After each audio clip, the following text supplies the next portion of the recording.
കാസർഗോഡ് മഞ്ചേശ്വരത്തിന് സമീപമുള്ള ബട്ടിപ്പത്തവിൽ സുഹൈബ് ഷായുടെ കടയിലേക്ക് ഇരച്ചു കയറി തോക്ക് ചൂണ്ടി ഭീഷണിപ്പെടുത്തി രണ്ടുപേർ. തുടർന്ന് രണ്ടംഗ സംഘം വെടിയുതിർത്ത ശേഷം സ്ഥലത്ത് നിന്ന് കടന്നുകളഞ്ഞു.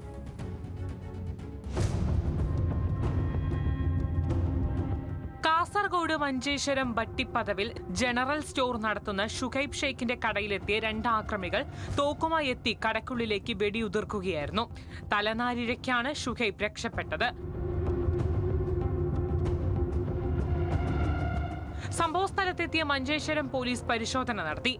കുടുംബ തർക്കവുമായി ബന്ധപ്പെട്ട പ്രശ്നങ്ങളാണ് ആക്രമണത്തിന് കാരണമെന്നാണ് പോലീസിന്റെ പ്രാഥമിക നിഗമനം.